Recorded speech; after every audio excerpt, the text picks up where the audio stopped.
हे श्रद्धा देवी, तू सदा हमारे हृदय में रह। हे विवेक, तू सदा हमारे दिल में सूर्य की नाई चमचमाता रह। मधुर शांति, परमेश्वरीय माधुर्य, प्रभु तेरी जय हो। उसे प्रसन्नता से, प्यार से अपने दिल में उभरने दो। जय हो प्रभु, जय हो। अब सब लोग मिलकर उसको धन्यवाद देते हुए 2-3 मिनट खूब हंसेंगे। खूब हंसो, खूब हंसो।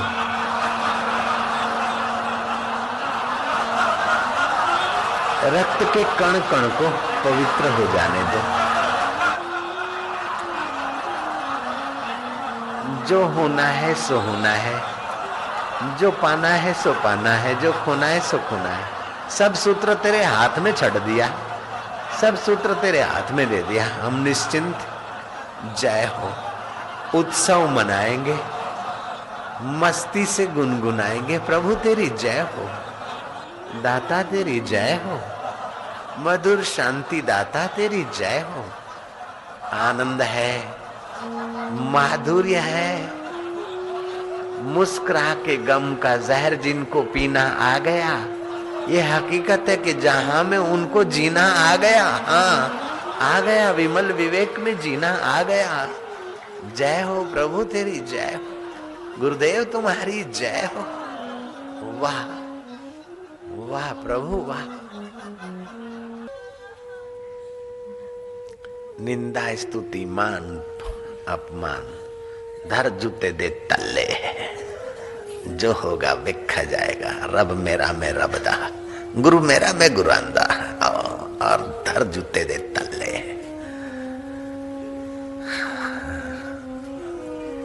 जो हो गया देख लिया, जो हो रहा है देख रहे, जो होगा देखा जाएगा। फिकर फेंक कुएं में, सुकड़ सुकड़ के मरना, इससे तो हंस हंस कर अमर क्यों नहीं हुआ। चिंता ऐसी डाकिनी काटी कलेजा खाए, वैद्य बेचारा क्या करे, कहां तक दवा खिलाए। हमने तो इस कबीर की साखी को अपने ढंग से मोड़कर बना लिया। चिंता ऐसी डाकिनी काटी कलेजा खाए, संत बेचारा क्या करे, कहां तक कथा सुनाए। मधुर आनंद, आत्मिक आनंद। लीलाम कर ले सुस्ती, हरि नाम की पी ले मस्ती, मस्ती का नाम है तंदुरुस्ती। भांजे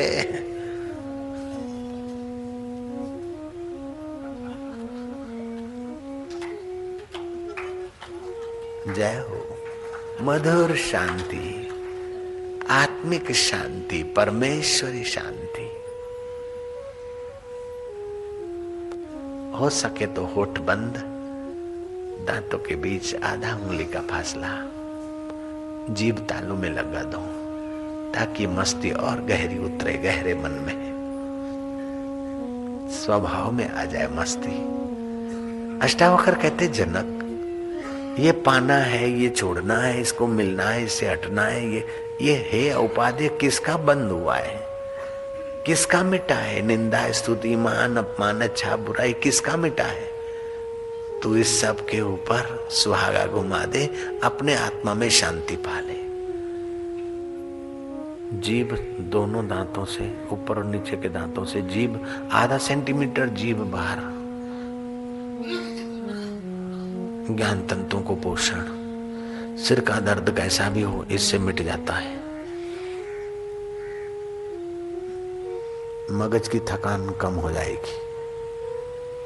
आराम, शांति शांति।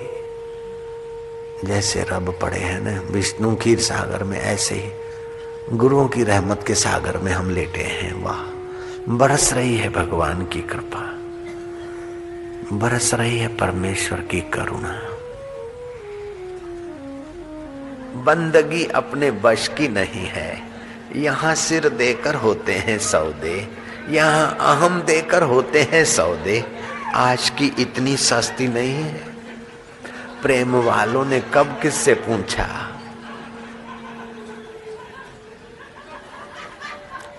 किसको पूजूं बता मेरे उद्धव। यहाँ दम दम पर होते हैं सिजदे, सिर घुमाने को फुर्सत नहीं है। कौन क्या कह रहा है, क्या कर रहा है, फुर्सत नहीं है। ओ पल्ले पल्ले, ओ पल्ले पल्ले, रब तेरे रस में पल्ले पल्ले डूबा। ओ पल्ले खोया मेरा होमी अहम, पल्ले पल्ले आए है।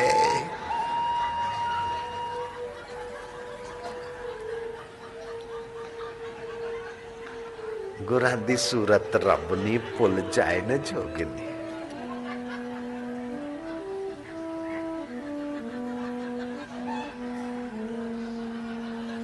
मंसूरी मस्ती को लोग बेचारे क्या जाने। अनलहक कहता हुआ वो तो नश्वर देह छोड़कर ब्रह्म में लीन हुआ मंसूर। सुकरात की हस्ती को लोग बेचारे क्या जाने। साधक की मस्ती को लोग बेचारे क्या जाने। ओ मीरा दी मस्ती नु लोग बेचारे की जाने। ओ तुकाराम की मस्ती को लोग बेचारे की जाने। ओ नानक दी मस्ती नु लोग बेचारे की जाने। भंग बसूड़ी सुरापान उतर जाए प्रभात, नाम नशे में नानका डूबा रहे दिन रात। ओ पल्ले पल्ले, मान अपमान निंदा स्तुति ओ धर जूते दे तले, पल्ले पल्ले।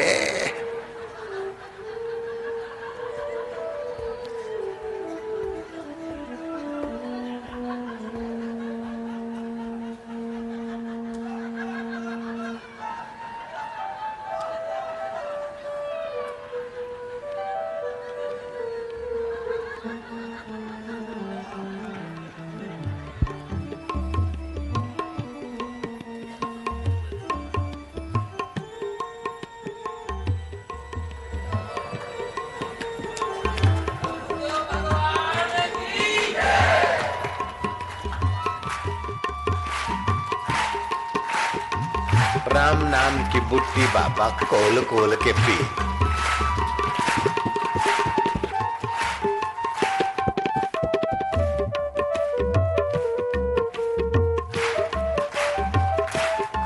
मीरा ने पी मेवाड़ में, नानक ने पी पंजाब में, तुकाराम ने पी महाराष्ट्र में, नरसिंह मेहता ने पी सौराष्ट्र में, कंवर राम साईं संत कंवर राम ने सिंध में पी, लीलाशाह बापू ने नैनीताल के जंगलों में पी। तो तुम लुधियाना के सानेवाल आश्रम बापू आश्रम में तुम भी पी।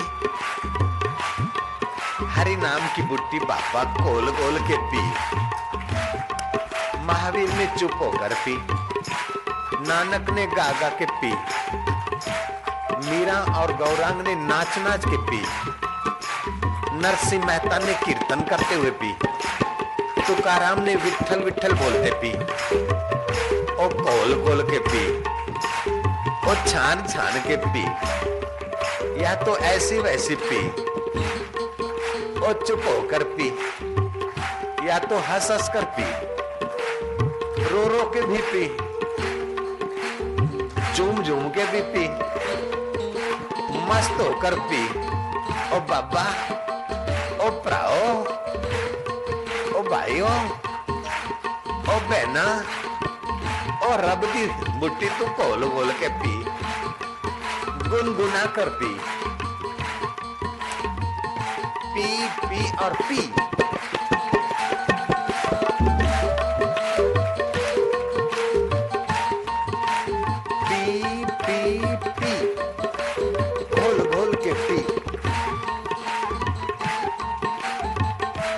राम नाम की बूटी बाबा घोल घोल के पी, चुप होकर पी, गुनगुना कर पी, पी पी पी।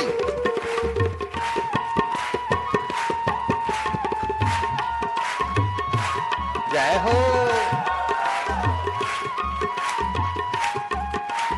भले भले भले भले भले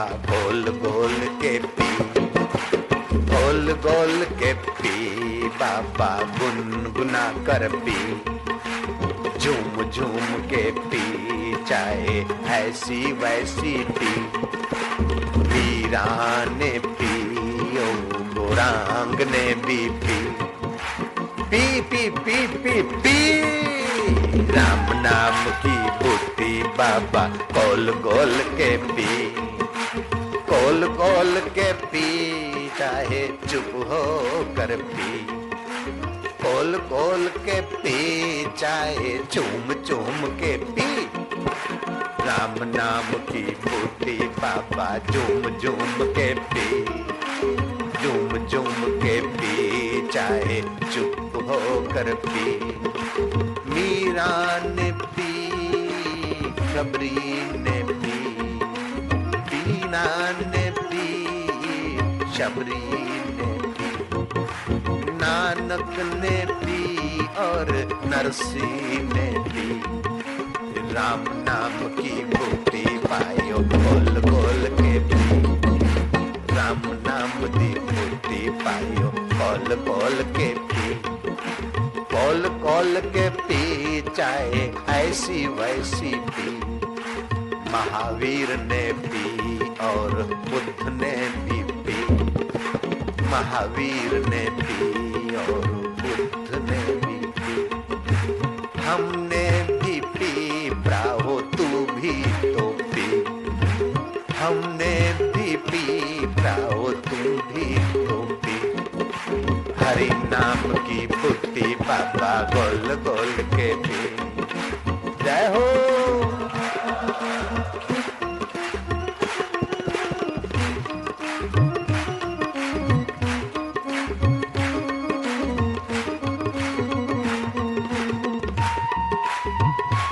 जय हो। जिसको नाचना है नाच सकता है 5 मिनट।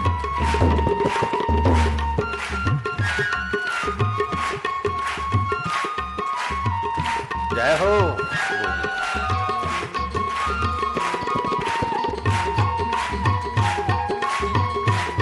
ये पागलों की महफिल है। और गल नू पा लिया रब दा रस कैसे पीने। जय हो।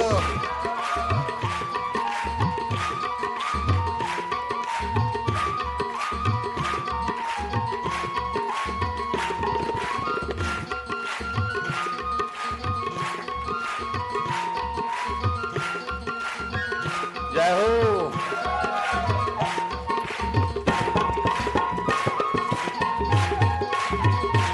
हरि बोल।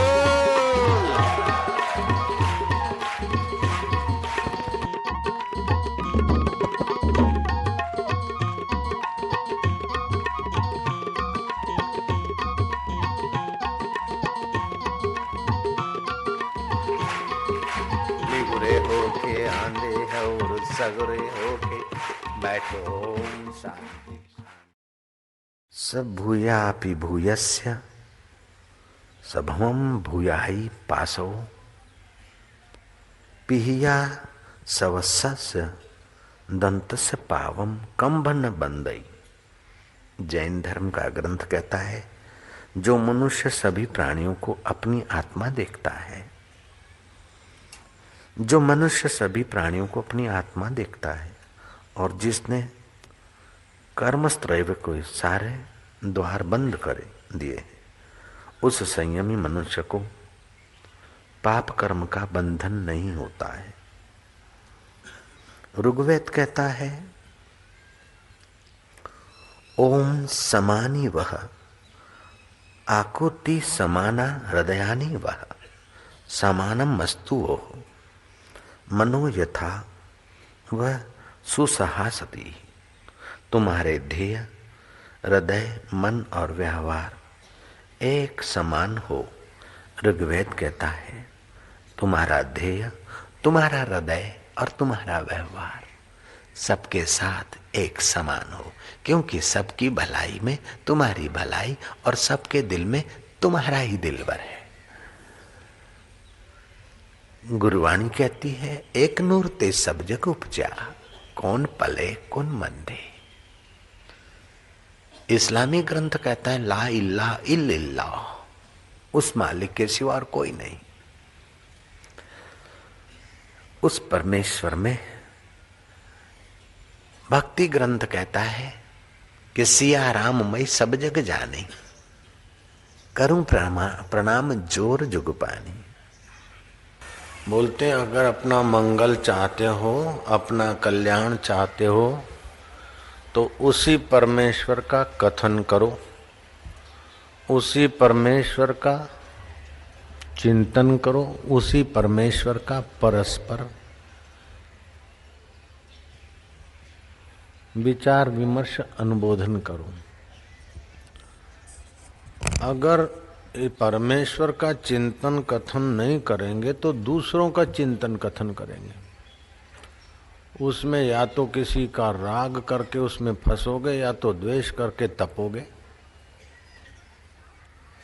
ईश्वर के सिवाय और किसी का कथन चिंतन किया तो या तो निंदा का पाप सिर चढ़ाओगे या तो आसक्ति की बीमारी जगाओगे।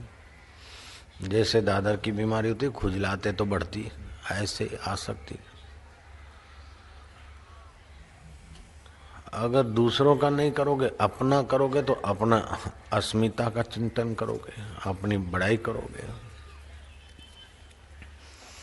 बोले महाराज अपनी बड़ाई की तो क्या बात है, भगवान कृष्ण भी बोलते हैं सब धर्मों को छोड़ के मेरी शरण आ जा। वशिष्ठ जी भी कहते हैं मैं समर्थ गुरु हूँ। राम तुम सात पात्र शिष्य हो, तो वशिष्ठ भी अपनी बड़ाई करते हैं। यह बड़ाई उन्होंने अपने शरीर को मैं मानकर नहीं की, अपने आत्मा को मैं जानकर की थी। तुमको आत्मज्ञान हो जाए तो फिर तुम करो, कोई बात नहीं, लेकिन देह को जब तक मैं मानते हैं तब तक अपनी बड़ाई करना सुनना ये दोनों पतन का कारण है। तो किसी की सुनोगे राग द्वेष बढ़ेगा। भगवान और भगवान को पाए हुए नानक जैसों की बड़ाई सुनने से तो राग द्वेष मिटेगा, लेकिन और किसी की बड़ाई सुनोगे या निंदा स्तुति सुनोगे तो राग द्वेष बढ़ेगा। अपनी निंदा अपना कुछ सुनोगे तो अस्मिता बढ़ेगी। हृदय में भगवत भाव उत्पन्न होगा। किसी के हृदय में द्वेष पैदा हो, किसी के हृदय में घृणा पैदा हो, किसी के हृदय में अशांति पैदा हो, किसी के हृदय में चिंता या दुख पैदा हो, ऐसी वाणी बोलो नहीं, ऐसी वाणी सुनो नहीं, ऐसी वाणी सोचो नहीं। जैसे धरती पे जो बीज डालते हो, कहीं गन्ना के बीज से गन्ना होता है, मिर्च बो दो तो मिर्च होते हैं, तो कड़वास मिठास खटास खारास हर चीज धरती में छुपी। जैसा निमित्त होता है ऐसा उभरता है। उससे भी ज्यादा सब कुछ तुम्हारे हृदय में छुपा है। जैसा तुम निमित्त देते हो ऐसा उभरता है। तो अनेक प्रकार के भाव छुपे हैं और अनेक प्रकार की वासनाएं छुपी है, अनेक प्रकार के कर्म बीज छुपे हैं, लेकिन उन सब से परे परब्रह्म परमात्मा भी छुपा है। तो परमात्मा का श्रवण कर वो परमात्मा प्रकट हो जाए और बाकी दुख देने वाले संस्कार ब्रह्म ज्ञान की अग्नि में जलकर खाक हो जाए और आप मुक्त हो जाओ।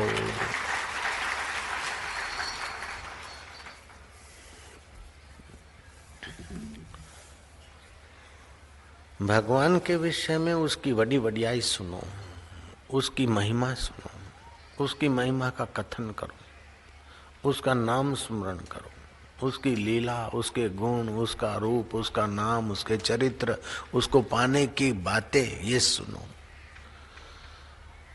सुनाने वाले मिले तो श्रद्धा भक्ति से सुनो, कोई ब्रह्मज्ञानी के चरणों में बैठकर। लेकिन जो कथा सुनाने के बहाने इधर उधर की बातें सुनाता और राग द्वेष भरता, उसने क्या खाक सुनाया? ऐसे वैसे के भाषणों में न जाओ जिससे राग द्वेष अशांति पैदा हो। तुम तो ब्रह्मज्ञानी महापुरुषों के वचन जहां होते हो वहां भले सुनो।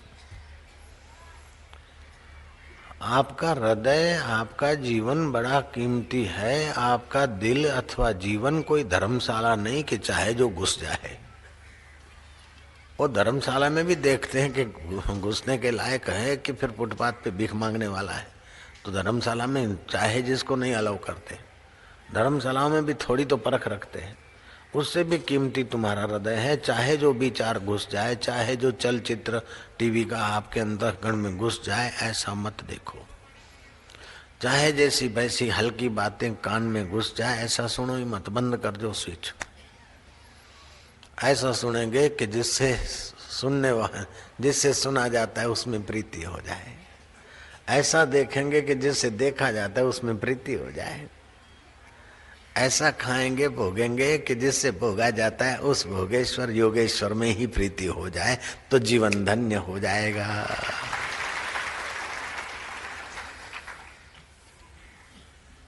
बोलते हैं आहार शुद्ध होता है तो उसकी बुद्धि शुद्ध होती है,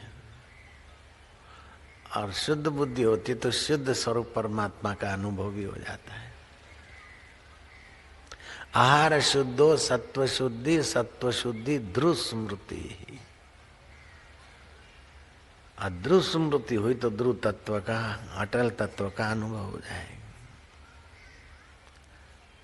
तो आहार की शुद्धि रामानुजाचार्य ने 4 प्रकार की कही।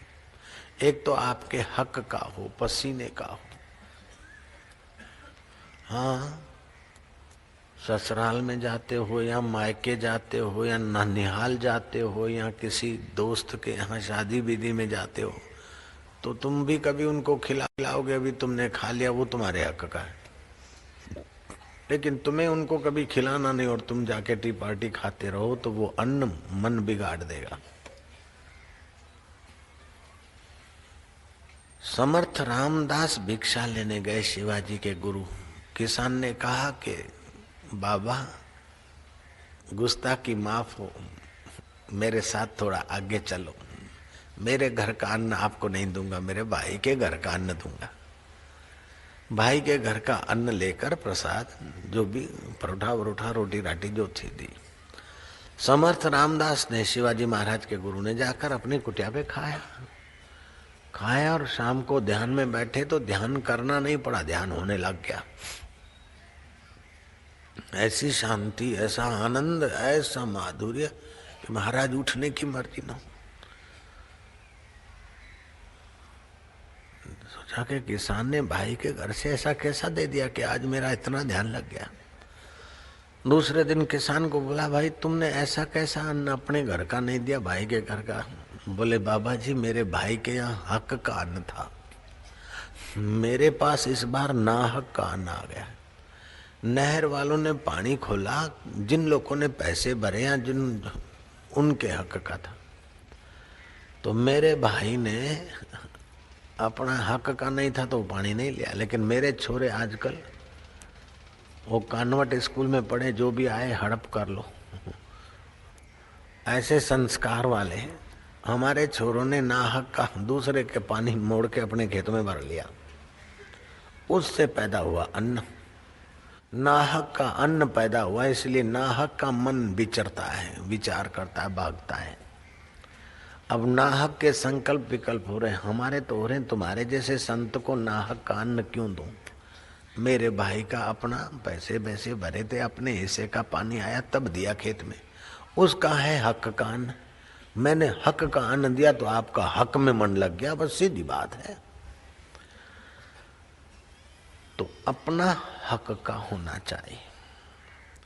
दूसरी बात है तो हक का, अपने पसीने का। माँ बाप के घर कन्या खाती तो उसका हक है, जवाई ससुराल में खाता है उसका हक है, ननिहाल में खाते हो हक है, गुरु के द्वार पर सेवा करते और खाते तो हक है। लेकिन कोई दे जा रहा, आप खा पी के हाथ घुमा के लंगर खाया सी, वो लंगर पारी पैंदा है। हाँ, थोड़ी सेवा कर लिया, मुट्ठी भर आपने भी आटा आके डाल दिया, पा दिया, ठीक है। या तो आप भजन करते संत है तो आपके लिए हक का है, सेवा करते हैं खूब, आपके लिए हक का है। आए बिछा बिछाया मिला, बना बनाया मिला, खा के बोले सो निहाल करके चल दिए, नहीं, सेवा करो। अस्पताल में बनाया, के कर रहे मरीज, वहां बनाया, कईयों की नजर पड़ी, आज शुद्ध हो जाएगा। तो हक का भी हो, वस्तु भी शुद्ध हो, स्थान भी शुद्ध हो, निमित्त भी शुद्ध हो। स्थान शुद्ध है, घर है, रसोई है, लेकिन निमित्त अशुद्ध है। कुत्ता जूठा कर गया बर्तन, कौवे ने चोंच मार दी, अथवा मासिक धर्म वाली माई ने आटा गूंद रखा है, और मन को शुद्ध होने में गड़बड़ कर देगा। दूध तो पवित्र है, लेकिन गाय का बछड़ा मर गया है, वो बेचारी दुखी है, दूध नहीं दे रही है, और डंडे मार मार के दूध निकाला है, वो दूध शांति कैसे देगा? भैंस का दूध पीने वाले बच्चे आगे चलकर भाई भाई लड़ते हैं हिस्से के लिए, लेकिन गाय का दूध पीने वाले में ऐसी लड़ाई नहीं होती। क्यों? कि भैंस तो खुराक देकर वो तगारा भरा देख के फिर दोने देती रांड, और गाय तो बेचारी बच्चे को देखकर वात्सल्य से दोने देती है, इसलिए गाय में वात्सल्य भाव। और जिनके बच्चे ठिंगने हैं वे भैंस का दूध बंद कर दे, गाय का दूध पिलाए तो ठिंगने बच्चे लंबे होंगे। देखो कैसी कथा है।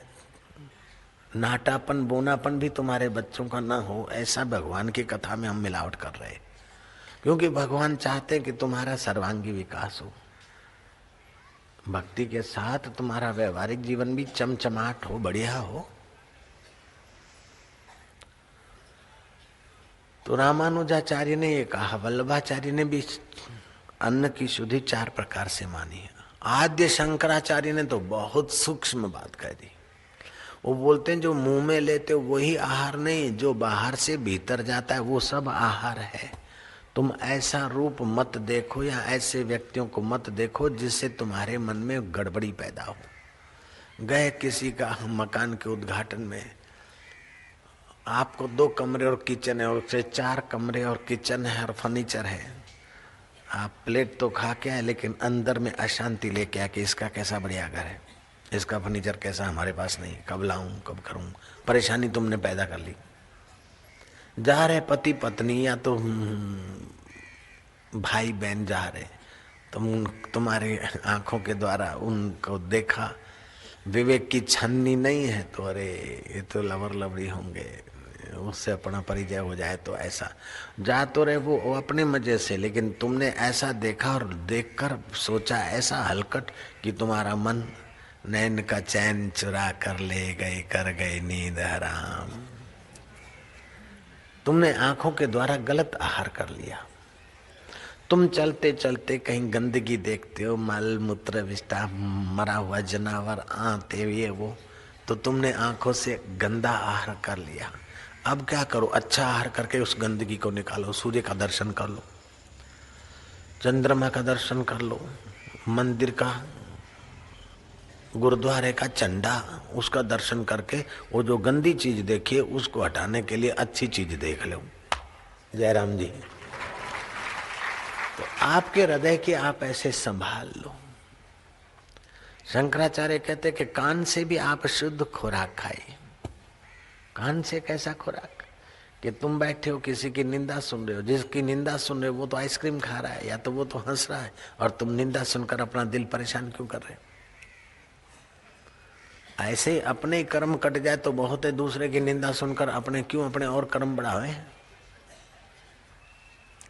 उसकी अच्छाई तो अपन देखते नहीं, उसमें बुराई है।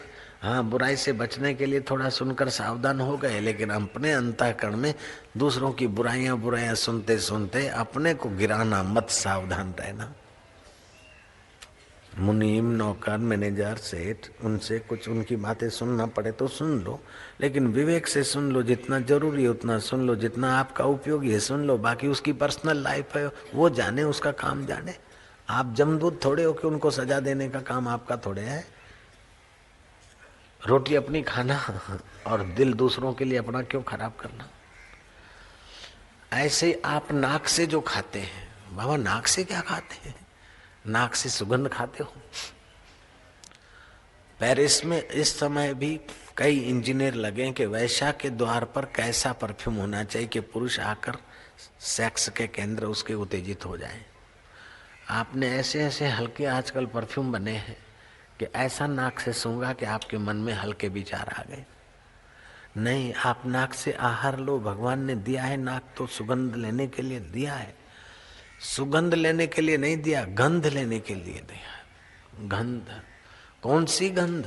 गीता में कहा भगवान ने, पुण्यो गंधम पृथ्व्याम च, धरती पर जो पुण्य बढ़ाने वाली गंध है, जैसे गुलाब के फूल हैं या और कोई है, और कोई चीज है, भगवान को अर्पण की, फिर भगवान का प्रसाद समझकर आपने तुलसी ली, डमरा लिया, गुलाब के फूल लिए और कोई चीज ली, लेकिन जिस चीज को सूंघने से आपके मन में प्रफुल्लितता आती है और पवित्र भाव आते, जो चीज सूंघने से आपके मन में विकार आते, तुमने गलत चीज खाई नाक के द्वारा।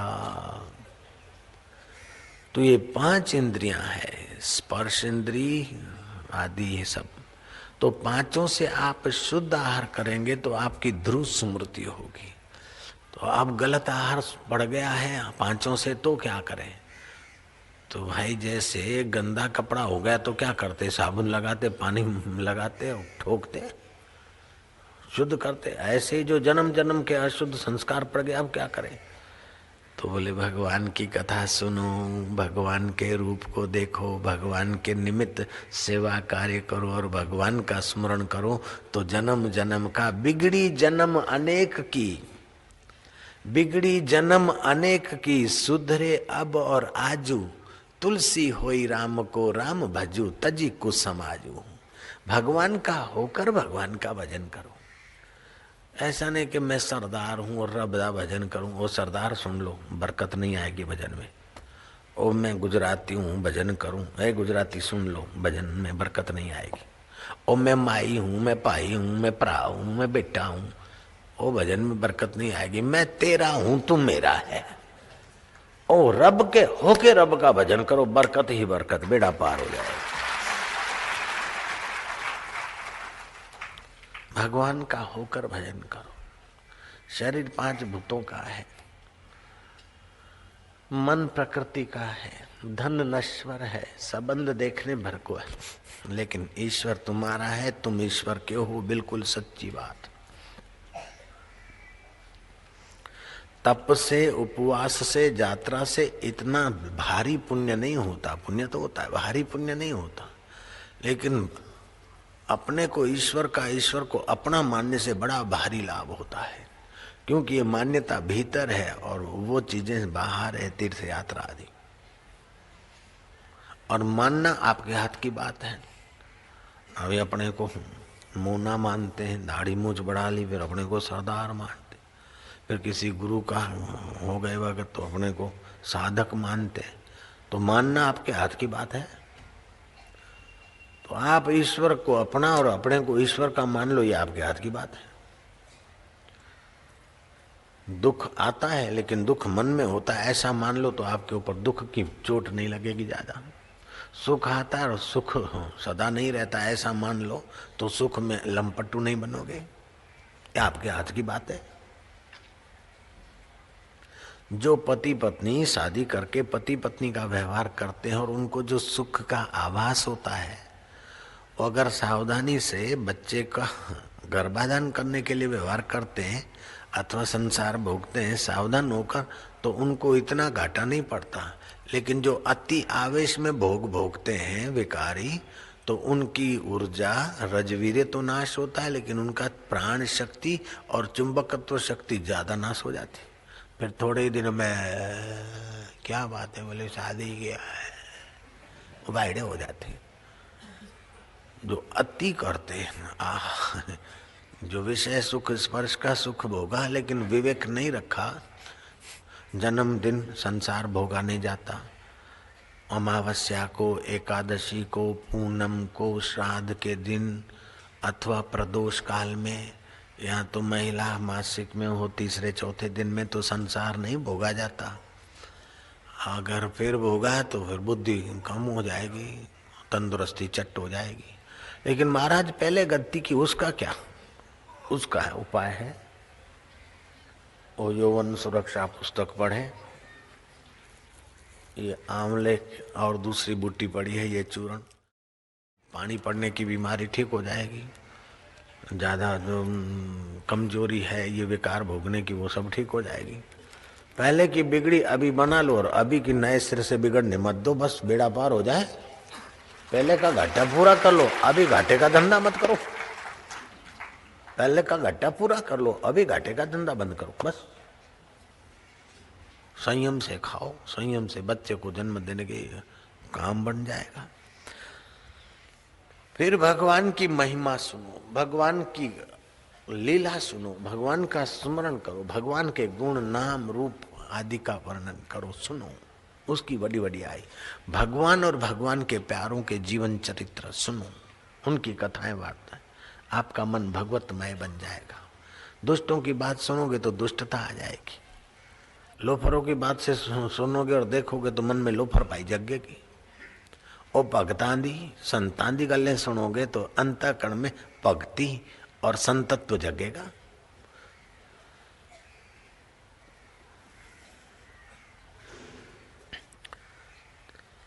राजा परीक्षित ने सुखदेव जी महाराज से कहा कि मनुष्य को जीवन काल में क्या करना चाहिए और मौत नजीक हो तो क्या करना चाहिए। तब सुखदेव जी महाराज कहते हैं, राजन, मनुष्य को जीवन काल में भगवान की कथा सुननी चाहिए। भगवान का मतलब क्या, भगवान कैसे हैं, भगवान कहाँ रहते हैं, भगवान का रूप क्या है, भगवान के गुण कैसे हैं, भगवान की लीलाएं कैसी। ऐसे भगवान का ज्ञान सुनेगा तो उसका मन भगवत भाव से बने, भगवत कथा सुने, भगवत गुणगान करे, भगवत नाम का जप करे। जीवन काल में मनुष्य को फायदे देने वाली वही चीज है। और मरते समय भी उसी परमेश्वर का श्रवण मनन करे और उसी परमेश्वर में लीन होकर अपना जीवन सफल करे। तस्मात् सर्व आत्मन राजन हरि अभिधीयते श्रोतव्य कीर्तितव्य से सुमृतव्यो भगवद नाम। श्रवण करे, कीर्ति करे, सुमरण करे उस भगवान का। भगवान की महिमा, भगवान की शक्ति, भगवान की लीला अपरंपार है। ज्यों ज्यों उसकी लीला सुनते हो त्यों त्यों वो प्यारा लगता है, हृदय में उसका सुख उभरता है। जब घर में ही अपने दिल में ही अमृत का चश्मा है तो बाहर नाली का पानी क्यों चाटने जाए। घर में ही भगवत कथा अंतरात्मा को सुख देती, शांति देती, माधुर्य देती है, तो फिर पान मसाला और सिगरेट और शराब और ये करके अपने प्यारे सेवकों की क्यों गर्दन दबाए। बोले बाबा, प्यारे सेवकों की गर्दन कैसे दबाते। तुम्हारे शरीर में जो अव्यय है, तुम नशा करते हो या अति विकार भोगते हो तो उन अव्ययों पर मुसीबत होती है, वे जल्दी घिस जाते। तुम व्यसन करते हो तो उन पर जहर पड़ता है। तंबाकू का बीज, उसका 2 ग्राम तेल निकालकर कुत्ते को इंजेक्शन मारा, 10 मिनट में कुत्ता छटपटा के मर गया।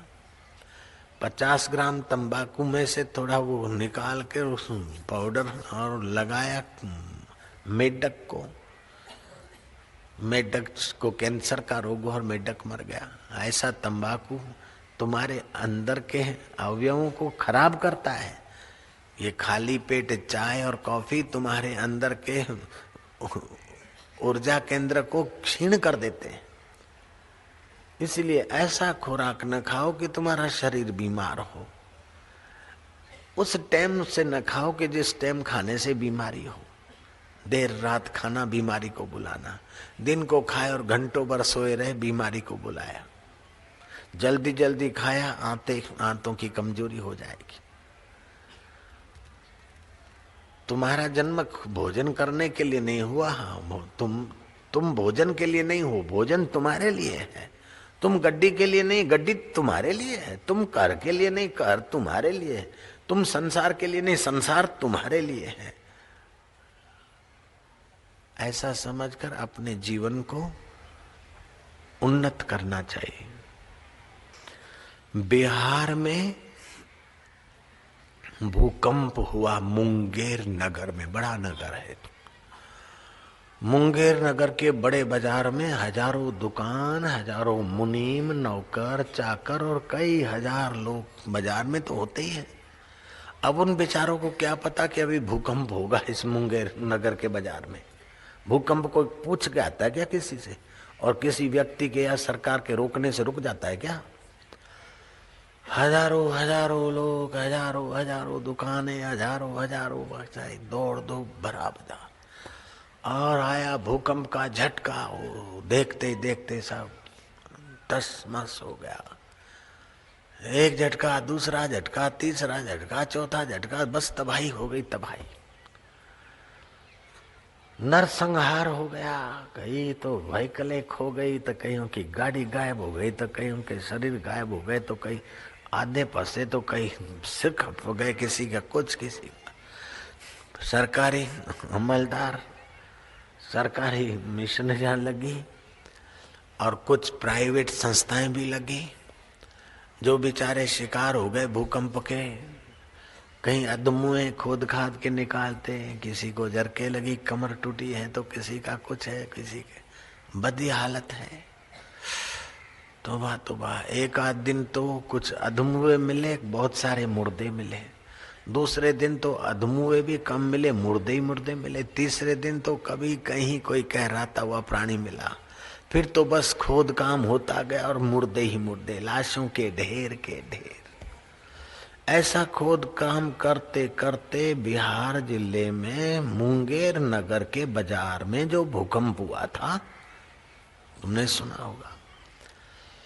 खोदते खोदते 15वें दिन एक जगह पर वो मलबा पड़ा था। वो खोदते खोदते अंदर गहरे में सारा बिल्डिंग खो गया था। खोदते खोदते मजदूर जब गहरे गए तो अंदर से आवाज आया कि भैया जरा ध्यान, शांत, धीरे से। मजदूर चौंके कि ये 15 दिन के बाद ये गड़ा हुआ आदमी जिंदा कैसे रह सकता है। भैया जरा संभल के, धीरे से। मजदूरों ने अपने मुख्य व्यक्ति को बुलाया। धीरे धीरे धीरे धीरे वो खोदते गए, देखा कि एक जिंदा मनुष्य, खरोंद तक नहीं आई, इतना गहरा धरती में गड़ गया और तू जिंदा कैसे रहा? और धरती में खाए पिए बिना तू कैसे जिंदा रहा? आप बीती बता। तब उस मनुष्य ने उस सर्जनहार को, समर्थ हाथों को हाथ जोड़े, हे रब, हे प्रभु, ये सब उसकी कृपा है, मेरे परमेश्वर की। हे करुणा निधे, मैं क्या तेरा बयान कर सकता हूं? क्या मैं तेरी कृपा का वर्णन कर सकता हूं? ये लोग पूछ रहे, क्या मैं बता सकता हूं? उस आदमी की आंखें भर गई, उसका वाग वाणी गदगद हो गई, चित्त द्रवीभूत हो गया। हे परमेश्वर, तूने मुझे कैसे बताया, मैं कैसे वर्णन करूं? ये तो मुझे जीवित देखकर विश्वास कर रहे, नहीं तो कोई विश्वास नहीं कर सकता है कि 15 दिन तक कोई धरती में गड़ जाए और फिर जिंदा रहे।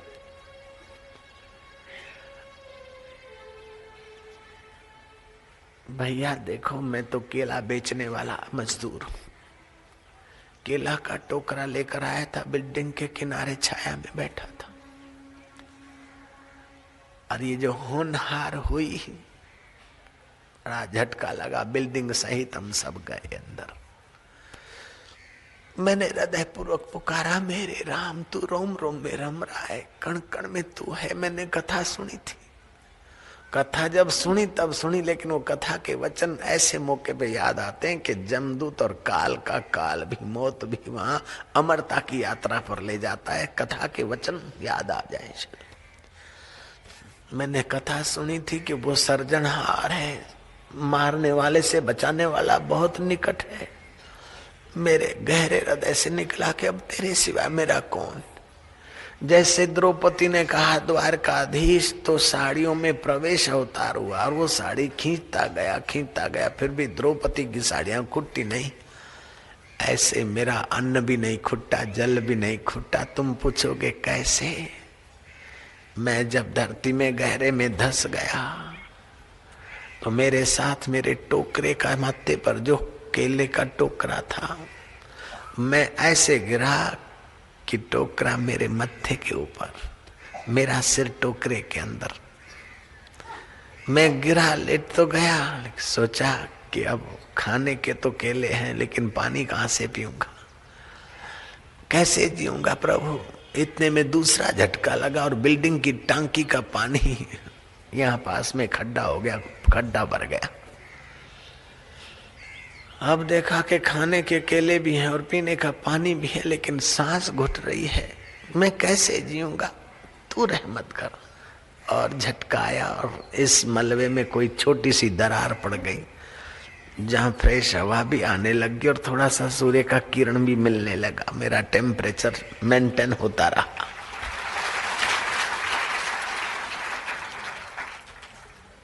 रोज में केले खाता गया, लेटे लेटे जैसे गड़ा था, और वो पानी खड्डे में से पीता गया।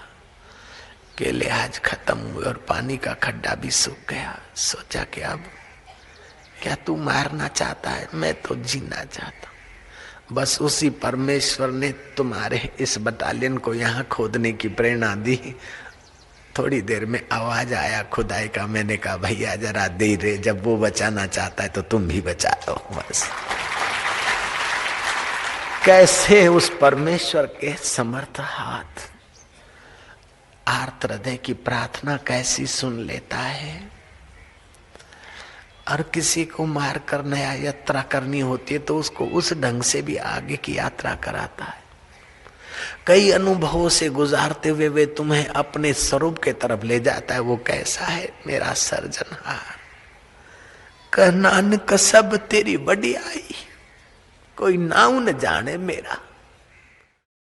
तुम खाते हो रोटी मटर सब्जी फलाना ढींगड़ा और रक्त बनाता, किसी फैक्ट्री में डालो मटर रोटी सब्जी और बना के देवे जरा रक्त। हरी हरी घास, सूखी सूखी घास, गाय भैंस, भैंस काली भमरी जैसी, और रोज सफेद दूध कहां से बनाती है। काली भैंस है और चारा हरा खाती है, दूध सफेद कैसे बनता है। कैसी उसकी लीला है, कैसी बड़ी बड़ी आई। मां के गोद में आए, जब चाहिए जितना चाहिए दूध पी लिया। न फ्रीज करने की चिंता, न शक्कर मिलाने का झंझट, न शुद्ध करने की चिंता। बोतल का दूध खोलो तो थोड़े दिन में खराब हो जाए, पैकेट हो फ्रीज का बाप हो। लेकिन भगवान ने कैसा मां के शरीर में फिट कर दिया, जब चाहिए जितना चाहिए पिया, फिर वो जूठा नहीं माना जाता है। और जैसा अनुकूल है उसी टेम्परेचर का दूध है। ज्यादा गर्म रखता तो छोरो कि हमारी तुम्हारी जीभ जल जाती, ज्यादा ठंडा रखता तो हमको वायु की बीमारी होती हम लोगों को, ज्यादा मीठा रखता तो हम डायबिटीज में मर जाते, और फीका रखता तो अच्छा भी नहीं लगता। कैसा बनाया उस सर्जनहार ने हमारी माताओं के अंदर दूध, और हम पोषित हुए, कैसी उसकी महिमा है। जो जो शुद्ध बुद्धि से देखते हैं त्यों त्यों हृदय बस द्रवित हो जाता है कि तू कितना कितना कुछ तेरी लीला अपरंपार, कितनी तुझ में करुणा है, कितनी तुझ में कृपा है, हम बयान नहीं कर सकते। फिर भी थोड़ा करते हैं अपनी बुद्धि को शुद्ध करने के लिए, अपने कानों को पवित्र करने के लिए। तेरी वडियाई सुनते बाबा, तेरी वडियाई का कोई पार नहीं। अपनी जिह्वा को पवित्र करने के लिए संत या वक्ता तेरी वडियाई करते, बाकी तेरी वडियाई करना तो सूरज को दीपक दिखाना है। क्या अल्प ये जीव और क्या अनंत ब्रह्मांड नायक परमेश्वर तेरी वडियाई गा सकता है? नहीं। और वडियाई गाने गाने में कितने अपने दोष भी मिक्स हो जाते हैं, फिर भी तू सह रहा है और उदारता से उन्नत कर रहा है। बार बार प्रणाम है प्रभु। तेरी कथा, तेरी लीला, तेरी वडियाई सुनते सुनते हृदय तो तेरे रस से, तेरे प्रेम से पावन हो जाता है। हे लाभयान, हे अनंत, हे अविनाशी,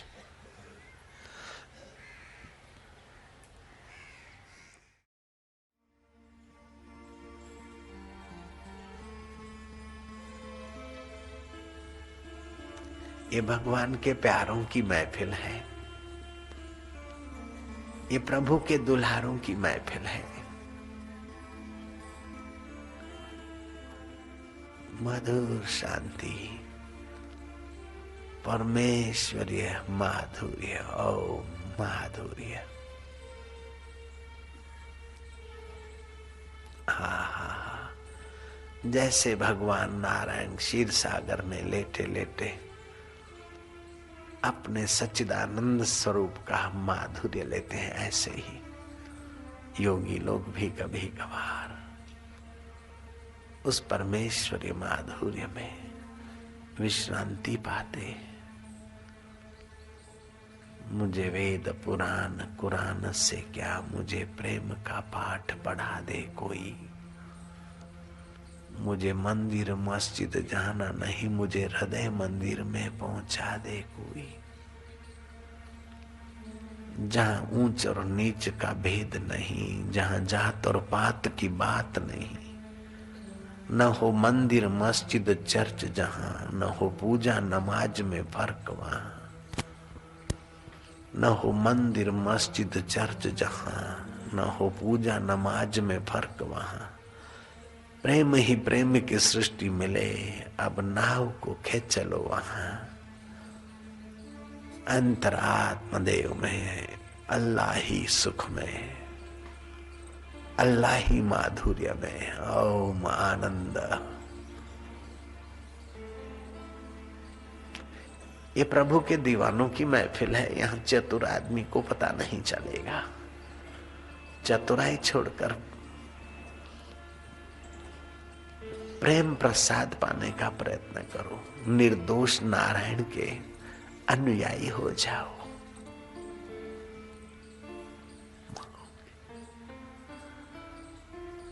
नारायण नारायण, ओम आनंद है। आज की पूनम तो आगरा के लिए बाबा, आज की पूनम तो हमारे लिए वास्तव में बाबा क्या कहें बाबा। बाबा क्या कहें। कौन कहता है कि रंग नहीं चढ़ता, देखो साधकों का बेड़ा तरता बाबा। बाबा